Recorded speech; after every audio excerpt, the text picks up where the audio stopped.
This is the Self-Aware Leader Podcast. Now your host, Jason Rigby.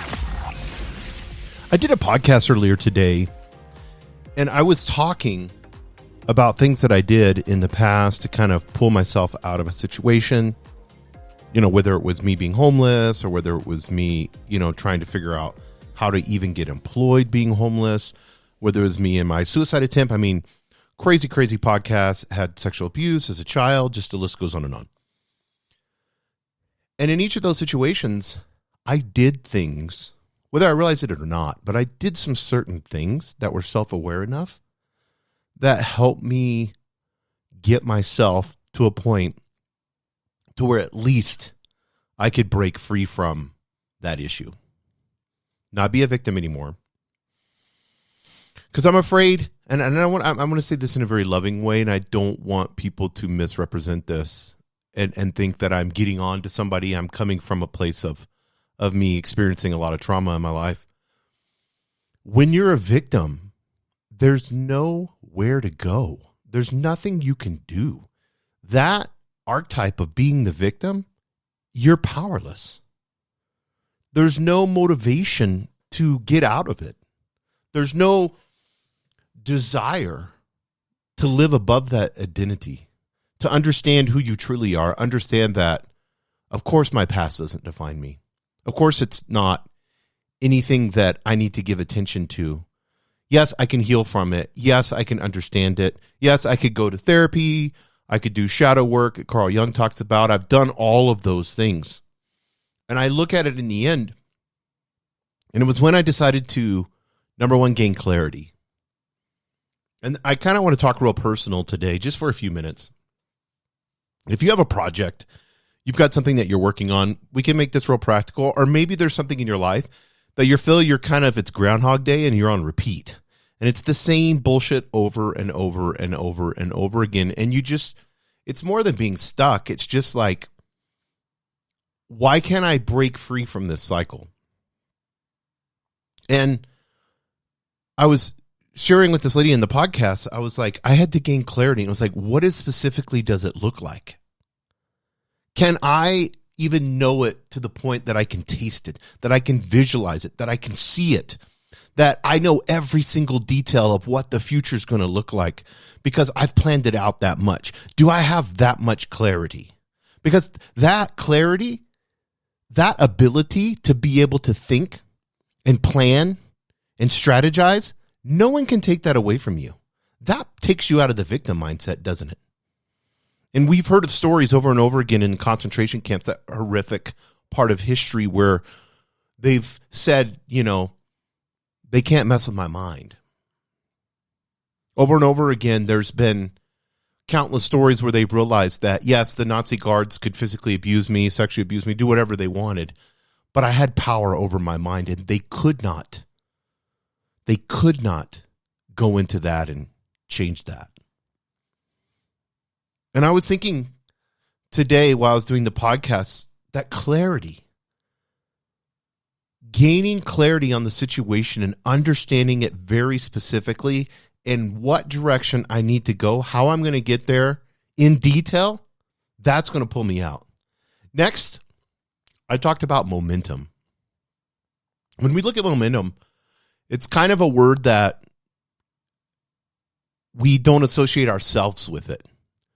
We don't, I'd say give me 10 words about who you are and your leadership and what type of person you are. Momentum wouldn't be there, would it? You may be, I'm positive, I try to be kind and try to be loving. I feel like I'm organized. Some of you may say that. I don't say that, but some of you may. But momentum is not a word that a lot of people use to describe themselves. And it's an amazing, powerful word. Because once you grab momentum, everything gets easier, doesn't it? And I said something today, and she brought it up at the end of the podcast after the podcast was over. I said when I was unemployed and homeless, I had to put in a ton of work to pull myself out of that just to gain a little bit of momentum. And it took a ton of work to get there. Just to go from a -8 or 9 to a 1 or a 2. All the negativity and all the trauma that put me for years and years that put me down in that -8, that -9 of my life. On a scale of 1 to 10, that's where I was at. Attempted suicide, all kinds of things. But when you look at yourself, you have to say that took a lot of work to get down to that level. There was a lot of things that happened to me, a lot of situations that got me to that level. I can't expect to read one book or listen to one podcast to get where I need to get. There's no shortcuts. It's a lot of positive momentum. It's a lot of positive work. And some of you, that's the problem. You're not putting in the equal amount of work. Where it got you in that rut, you're not willing to put the momentum and the time and the effort to pull yourself out. Because once momentum hits, it's easy. Momentum scales. It's 1x, 2x, 3x, 4x. It just goes from level to level to level, and it looks like a hockey stick chart. And then I think another one is, for me, being respectful of what I do have now, not a disdain for it. This is number 3. Clarity's number 1, momentum's number 2. Number 3 is respect. Respect where I'm at right now. Respect where I've gotten myself to.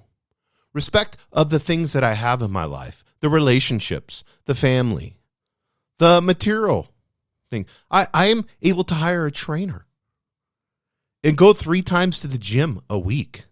I'm able to live in a nice house and have a new car and all these things. From when I didn't even have a place to use the restroom or eat. I had to eat out of a dumpster at McDonald's. But so many times we can not appreciate the things that have been given to us, or the things that we work for, or the things that are around us. And we're in such disdain to do the next, have the next. I'm not pleased with this. I need this. I can't have that, because if I get that, then I got to get this, this, and this. Respect yourself. What does that look like? In a self-aware question, what does it look like for me to respect myself? And that's going to be a different answer for a lot of people. Mine was getting my physical body. I was 40 pounds overweight. What does it look like? I don't look like I'm a happy person. I look like a typical dad bod chunky guy. I started lifting weights, and years later, I feel comfortable in what my body looks like. I'm happy with it. Can I lose some more weight? Of course. We all have got the 5 or 10 pounds we want to lose. But I respect the process, and I've stayed faithful, and I've gone to the gym week in and week out for years now, and I've been faithful to that process, and the compounding energy is there. That's respect. Ask your question, what does respect look like for you? And then number 4 is evolve. The process of evolving. That's what we do. That's why we're here. Humanity is put on this earth to evolve and learn. It's a matrix, a playing field, a video game of learning. Failing and learning, getting back up, pushing yourself and doing what you know that you need to do to be the best version of yourself, that higher self. And we learn that in the game, don't we? And we're constantly willing and wanting to evolve as a species. That's what we want. Look where we've came. The birds aren't making new nests with 3 bedrooms and 2 baths. They make the same damn nest that they made 5,000 years ago. We're the ones that said, let's get tools, let's get this, let's get that, let's evolve. Let's make art, let's do creative, let's have music, let's do fire. Computers, and now we've got artificial intelligence. I'll do a whole podcast on that because that's part of the tech side of things. And then last is embodiment. This is a big one, guys. Can I embody my higher self? Can I embody who I feel like I should be? Because I'm already there. I just feel and believe that I'm not there. I'm living this lie when I know that the original super self, that person that is the best version of me, physically, mentally, spiritually, and emotionally, that person's there. All it takes is for me to do what I need to do to live up to that higher self, and through the process, I get there. And that's the beautiful part. I just wanted to be real quick and share these few things with you. Clarity, gain clarity, guys. Number 2, momentum. What does momentum look like for you? And can you put the effort in to start gaining the momentum? Number 3, respect yourself. What does that look like for you? What does respect look like for you? Number 4, understanding we evolve. And evolving is part of the process. What does that look like? And then number 5, embodiment. Embodying your higher self. Embodying the real you. That person, that spiritual you. The person that loves unconditionally, that selfless loves, that serves other people as an amazing leader.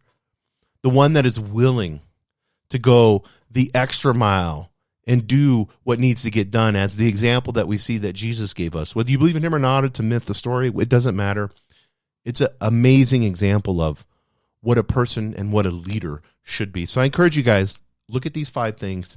Let me know, give me in the comments what you think about that. And if there's anything that you guys want to talk about, I know you guys send me messages all the time. DM on Instagram, Self-Aware Leader. You can see me on that, Self-Aware Leader Podcast on Instagram. I'm mainly on there. And then Substack, you guys send me messages on that. And make sure you subscribe and share this with other leaders that you know. Thank you, guys. Thank you for tuning in to the Self-Aware Leader Podcast with host Jason Rigby. We hope this episode has inspired you to unleash your full potential and embrace your inner leadership. By expanding your consciousness, you can transform your mind, body, and soul and become the remarkable leader you were always meant to be. If you found this episode valuable, please share it with your loved ones and help us expand our community. Thank you for listening, and we look forward to having you join us again on the Self-Aware Leader Podcast.